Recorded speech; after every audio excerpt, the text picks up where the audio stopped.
Hello everyone students, आज मेरा जो लेक्चर है वो है मिनरल्स के ऊपर।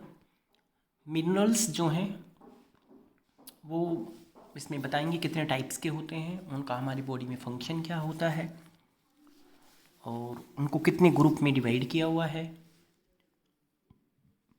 इसके अलावा इनमें क्या इनके कारण डिफिशेंसीज होती है। तो ये सब जो है हम मिनरल्स वाली स्लाइड में आपको बताएंगे।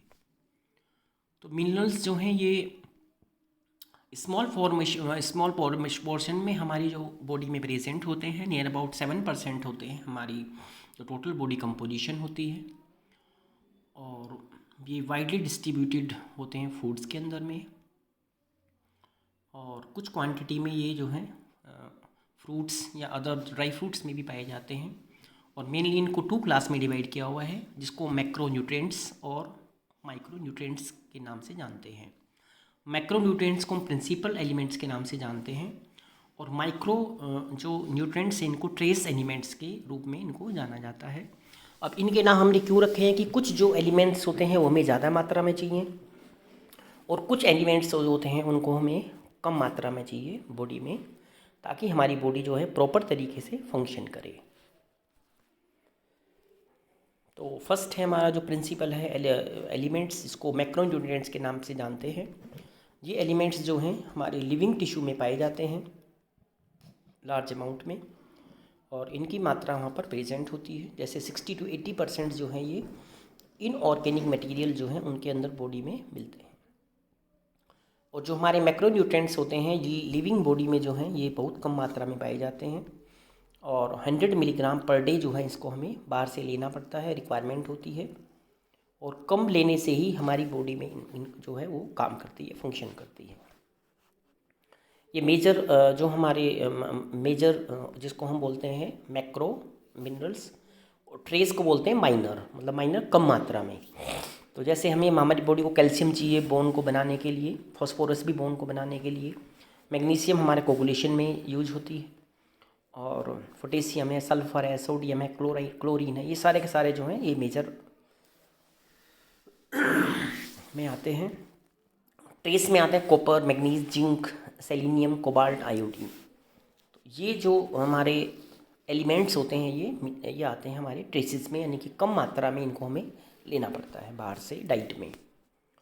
फॉस्फोरस के बारे में बात करेंगे। जो फॉस्फोरस होता है ये हर एक सेल्स में पाया जाता है जो हमारी ह्यूमन बॉडी होती है, लेकिन जो मेजर पार्ट है इसका वो पाया जाता है हमारी जो बोन्स और टीथ में, यानी कि हमारे जो बोन्स और टीथ बनते हैं उनके लिए जो है फॉस्फोरस का होना बहुत ही ज़रूरी है।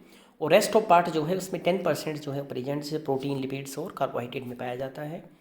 और जो 10% होता है वो पूरी बॉडी में, हमारी बॉडी में अलग अलग जो हमारे केमिकल्स होते हैं बॉडी में उनमें ये प्रेजेंट होता है। जो फॉस्फोरस होता है वो मीट में, फास्ट फूड में, मिल्क में, सीड्स में, और इसके अलावा जो है यहाँ पे कोला में, चीज़ में ये इसकी प्रेजेंट होता है। तो अगर हमें इसकी ज़रूरत है कि भाई हमें ये इतना लेना है पर डे में, तो हमें ये सारा बैलेंस बना के डाइट जो है वो लेना चाहिए। इसका एब्जॉर्प्शन हमारे जेजेनम में होता है, और ये जो है हमारी बॉडी में जो कैल्सिट्रोल जो उसको प्रोमोट करता है ये। और इसके अलावा जो है ये फॉस्फोरस का जो एब्जॉर्प्शन होता है वो एक तरह से जो डाइटरी रेशो पे डिपेंड करता है कैल्शियम और फॉस्फोरस में। ये इनका रेशो होता है 1:2 या 2:1। और किडनी हमारा जो मेजर पाथवे होता है जो कि फॉस्फोरस को एक्सक्रीशन करने में, ये जो है बाहर निकालने में मदद करता है अगर एक्स्ट्रा हो जाता है तो। इसका फंक्शन होता है हमारी बॉडी में बोन्स और टीथ को बनाने में काम करता है ये। फॉस्फोलिपिड है, लेसेथिन है, सिफालिन है, इनको फॉर्मेशन में काम करता है। और इसके अलावा जो हमारे अदर कुछ पाथवेज होते हैं उनमें भी एटीपी प्रोडक्शन हो गया, एडीपी प्रोडक्शन, उनमें भी जो है ये इम्पोर्टेंट रोल प्ले करता है। और इसके अलावा न्यूक्लिक एसिड है, डीएनए उसको बनाने में, फॉस्फेट बफर हमारे पीएच को मेंटेन करने में, एनएडी और एनएडीपी जो हमारे एंजाइम होते हैं इनको भी मेंटेन करने में यूज होता है। अगला पॉइंट है हमारा मिनरल है वो है मैग्नीशियम। मैग्नीशियम जो है ये हमारी बॉडी में 20 ग्राम जो है वो मैग्नीशियम होता है। 70% जो है ये पाया जाता है हमारे बोन्स में, और कैल्शियम के साथ इसका कॉम्बिनेशन होता है, कैल्शियम, फॉस्फोरस और मैग्नीशियम। और अदर जो 30% होता है वो सॉफ्ट टिश्यू और बॉडी फ्लूइड्स में जो है ये प्रेजेंट होता है, वहाँ पर अपना ये फंक्शन करता है। ये मैग्नीशियम जो है रिच जो फूड्स होते हैं वो यहाँ पे दिखाए हुए हैं, किस किस टाइप के फूड में पाया जाता है। एग्स में होता है, सनफ्लावर सीड्स में, और ब्राज़ील नट्स में, स्पिनिच, काको, पम्पकिन नीट जो है, आलमंड्स, तो इन सब में जो है ये प्रेजेंट होता है। तो ये सब अगर हम खाएंगे तो हमें ये जो न्यूट्रिएंट्स है ये बाहर से मिलेंगे। डाइट में लेना चाहिए, एडल्ट मैन में लेना चाहिए 350 मिलीग्राम पर डे, और एडल्ट वुमेन को 300 मिलीग्राम पर डे जो है इसको हमें यूज़ करना चाहिए। और मैग्नीशियम का जो एब्जॉर्प्शन होता है हमारी बॉडी में वो हमारी इंटेस्टाइन में होता है, जो हमारे इंटेस्टाइनल सेल्स होते हैं वहाँ पर होता है ये, और स्पेसिफिक इसका कैरियर सिस्टम होता है। और 50% जो डाइटरी होता है वो नॉर्मली एब्जॉर्ब होता है, बाकी 50% जो बॉडी से मतलब बाहर फीकल के थ्रू बाहर निकल जाता है। और इसका जो मैक्सिमम जो अमाउंट्स होता है वो कैल्शियम, फॉस्फेट और अल्कोहल, इसके साथ में इसका रिलेशन होता है, वहाँ पर ये इसको एब्जॉर्प्शन कराने में मदद करता है। मैग्नीशियम जो है हमें रिक्वायर होता है यहाँ पे हमारे बोन्स बनाने में, टीथ बनाने में। और इसके अलावा जो है कुछ एंजाइम्स होते हैं, उनकी जो रिएक्शंस होती हैं उसमें इन्वॉल्वमेंट होता है। न्यूरो हमारे मस्कुलर फंक्शंस के रूप में उनको फंक्शन कराता है, इरिटेबिलिटी कराता है हमारे न्यूरो मस्कुलर्स की। और कुछ इसमें बीमारी हो जाती है जिनके कारण जो है ये इसकी मात्रा अगर हम कम लेंगे तो जैसे मैग्नीशियम की अगर डिफिशिएंसी है तो उसको न्यूरो मस्कुलर इरिटेशन की प्रॉब्लम हो जाएगी, वो वीकनेस हो जाएंगी, कंक्लूजन्स हो जाएंगे, और हमारा सिस्टम ठीक तरीके से काम नहीं करेगा। और इसके अलावा जो है मैग्नीशियम अगर कम है तो उसको यूरीमिया, रिकेट्स और एबनॉर्मल प्रेगनेंसी जो है उसको पेशेंट को हो सकती है। अगला जो हमारा है वो क्लोरीन है। क्लोरीन जो है वो सॉल्ट में पाया जाता है, और इसकी मात्रा हमारी बॉडी में सबसे ज़्यादा CSF में होती है। CSF को बोलते हैं सेरिब्रो स्पाइनल फ्लूइड, जो कि हमारे स्पाइनल कॉर्ड और हमारी जो ब्रेन के चारों तरफ जो कवरिंग है उसमें पाया जाता है वो। और वहाँ पर जो है इसकी सोडियम क्लोराइड की मात्रा NaCl बोलते हैं, यानी कि सोडियम और क्लोराइड इसके साथ में इसका कॉम्बिनेशन होता है, तो वहाँ प्रेजेंट होता है। और इसका सोर्स होता है सॉल्ट, नमक, उसको खाने से जो है प्रॉपर हमें बाहर से मिलता है। ये इसका फंक्शन होता है कि ये इन्वॉल्व होता है एसिड बेस बैलेंस करने के लिए, उनको इक्वल करता है, ऑस्मोटिक प्रेशर को मेंटेन करता है, और सोडियम पोटेशियम जो है इनकी जो इंट्रैक्शन होती है इनकी फंक्शन कराने में ये मदद करता है। इसके अलावा जो है HCl जो हमारी बॉडी में बनता है हमारे स्टमक में, हाइड्रोक्लोरिक एसिड, उसको फॉर्मेशन में भी ये मदद करता है, जिसको हम गैस्ट्रिक जूस बोलते हैं। और इसके अलावा जो है ये जो क्लोराइड NaCl जो उसके साथ पार्टिसिपेट करता है, जो उसके साथ में क्लोराइड के साथ में, और कुछ जो सैलिवरी एंजाइम है उसको एक्टिवेट करने में भी ये मदद करता है। जो हमारे माउथ से एक निकलता है एंजाइम जिसको बोलते हैं एमाइलेज, उसको भी ये हेल्प करता है। कॉपर जो है ये ट्रेसिस में हमें चाहिए, अबाउट 100 मिलीग्राम कॉपर जो है डिस्ट्रीब्यूट होता है डिफरेंट ऑर्गन्स में। एडल्ट को चाहिए 2 to 3 मिलीग्राम पर डे, और इन्फेंट्स चिल्ड्रन को चाहिए 0.5 से 2 मिलीग्राम पर डे। इसकी सोर्स हैं लिवर, किडनी, मीट, सॉक, cereal, nuts, green leafy vegetables, और मिल्क के अंदर जो दूध पीते हैं उसके अंदर कॉपर की मात्रा बहुत ही कम होती है। ये सारे के सारे फूड्स हैं जिसके अंदर इसकी प्रेजेंट होती है।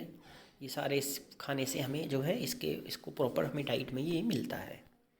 इसका एब्जॉर्प्शन जो है हमारी बॉडी में 10% होता है, जो कि मेनली हमारे ड्यूडेनम में होता है। और इसमें एक जो ये हमारी बॉडी में जो प्रोटीन है उसको ट्रांसपोर्ट करने में मदद करता है। और एक विल्सन डिजीज होती है। विल्सन डिजीज का मतलब होता है इसमें जो हमारे जो बॉडी के पार्ट्स होते हैं उनमें निक्रोसिस हो जाते हैं, जैसे ब्रेन निक्रोसिस होता है, हेपेटिक सिरोसिस होता है, लीवर ख़राब हो जाता है।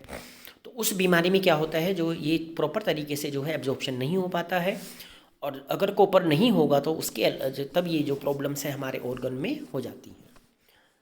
ये देखो, ये हमारा नॉर्मल लीवर है जिसको हम हेल्दी लीवर बोलते हैं, और ये हमारा सिरोसिस है, यानी कि इसमें जो लीवर है प्रॉपर तरीके से नियर अबाउट 90 और 95% लीवर डैमेज हो चुका है। अब ये प्रॉपर फंक्शन करने में यूज़ नहीं होगा, जो लीवर का मेनली फंक्शन होता है।